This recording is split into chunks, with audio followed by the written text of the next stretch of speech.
Hari ni, kita nak kupas satu pertarungan kejuruteraan yang sebenarnya berlaku depan mata kita setiap hari.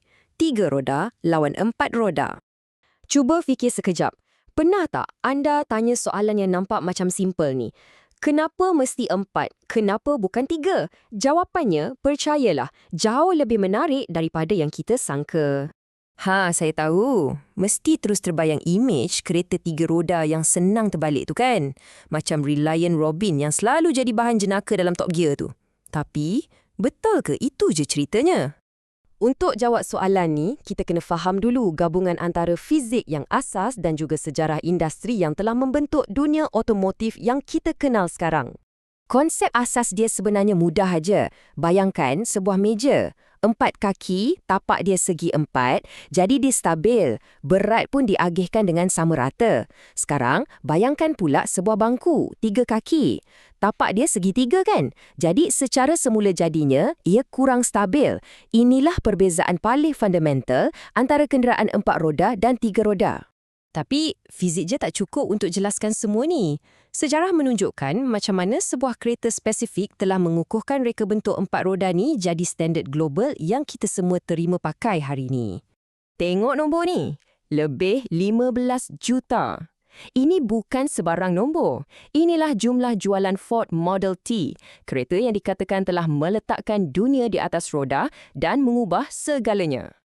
Henry Ford mungkin bukan pencipta kereta, tapi dia yang menyempurnakan proses pengeluaran besar-besaran. Talian pemasangan bergerak ciptaan dia tu berjaya kurangkan masa dan kos secara gila-gila. Harga Model T jatuh menjunam dan buat pertama kalinya orang biasa pun mampu beli kereta. Tiba-tiba kereta 4 roda bukan lagi barang mewah, ia jadi satu piawai.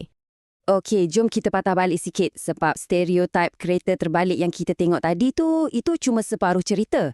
Ada satu lagi sisi dunia 3 roda yang sebenarnya jauh lebih stabil dan sangat penting. Okey, ini bahagian paling penting untuk kita faham. Ada 2 jenis reka bentuk trike. Yang pertama kita panggil Delta. Macam Reliant Robin tu, 1 roda kat depan. Reka bentuk ni memang cenderung untuk terbalik kalau ambil selekoh laju-laju. Tapi ada satu lagi reka bentuk yang dipanggil tadpole atau trike songsang yang letak 2 roda di hadapan. Konfigurasi ni, yang ini mengubah segala-galanya. Reka bentuk tadpole ni bukan je lebih stabil, tapi ada banyak kelebihan kejuruteraan lain yang best. Bentuk dia lebih aerodinamik, maksudnya lebih jimat minyak. Lepas tu, sebab cuma 1 roda pacuan kat belakang, sistem dia jadi lebih ringkas dan ringan. Dan yang paling menarik, kat banyak negara, kenderaan macam ni dikira sebagai motosikal. Jadi, ia terlepas daripada peraturan keselamatan kereta yang ketat dan mahal tu.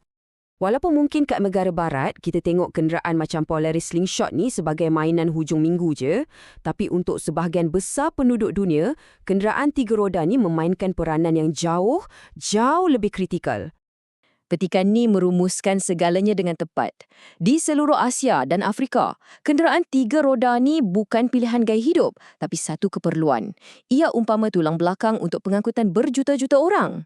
Kenapa ia begitu popular? Carta ni jelaskan semuanya. Pertama, harga dia mampu milik. Kedua, sangat jimat minyak. Ketiga, serba boleh. Boleh angkut orang, boleh angkut barang. Dan yang paling penting, senang dan murah untuk diselenggara. Inilah yang menjadikannya solusi pengangkutan yang paling logik dan praktikal. Jadi, sekarang kita dah nampak 2 dunia yang berbeza ni. Macam mana kalau kita letakkan kedua-dua reka bentuk ni bersebelahan untuk kita tengok sendiri baik buruk masing-masing? Nah, apa yang menarik kat sini ialah ia tunjukkan dengan jelas yang pilihan ni bukan semata-mata pasal mana lagi bagus. Ia lebih kepada pertukaran. Kereta 4 roda memanglah menang dari segi kestabilan dan ruang, tapi ia lebih kompleks dan mahal. Kenderaan 3 roda pula tawarkan kos yang lebih rendah dan peraturan yang lebih longgar. Tapi kita kenalah korbankan sedikit ruang dan kestabilan pada kelajuan tinggi, bergantung pada reka bentuk dia. Tapi, mestilah ada orang yang tak setuju kan? Untuk bagi pandangan yang seimbang, kita kena tengok kritikan paling pedas ni. Petikan ni datang dari seorang pengguna Reddit dan dia merumuskan perspektif skeptikal dengan baik. Ia tak cukup kecil macam motosikal dan pada masa yang sama tak cukup selamat atau luas macam kereta. Dan kritikan ni ada asasnya juga. Secara praktikal, memang ruang dia lebih terhad. Satu lagi masalah yang orang selalu terlepas pandang ialah roda kat tengah tu. Cuba bayangkan, macam mana nak elak lubang atas jalan raya? Susah kan? Selain tu, pengendalian dia pun kadang-kadang boleh jadi penyik, sama ada berisiko terbalik macam reka bentuk delta atau terlebih belok, oversteer dengan reka bentuk tadpole. Jadi, lepas kita teliti semua ni, fizik, sejarah, ekonomi, reka bentuk, apakah kesimpulan akhir yang boleh kita buat? Jadi, perkara yang paling penting sekali ialah, ini dia. Isu ni tak pernah jadi pasal mana yang lebih hebat secara mutlak. Ia sentiasa tentang konteks dan tujuan. Reka bentuk yang terbaik adalah reka bentuk yang paling sesuai untuk tugas yang perlu diselesaikan. Dan slide ini, ia menggambarkan perbandingan akhir tu dengan begitu jelas. Dunia empat roda adalah solusi yang dioptimumkan untuk kelajuan, keselamatan dan keselesaan terutamanya di negara maju. Manakala dunia tiga roda pula adalah solusi yang dioptimumkan untuk kecekapan kos, serbaguna dan logistik dalam persekitaran yang sangat berbeza. Dua masalah yang berbeza, dua penyelesaian yang sama-sama genius. Dan ini membawa kita kepada soalan terakhir yang provokatif. Bila bandar-bandar kita jadi semakin sesak dan kita semua mula beralih kepada kenderaan elektrik yang lebih kecil dan efisien, agaknya, adakah reka bentuk tiga roda akan kembali menjadi relevan? Satu soalan yang menarik untuk difikirkan kan?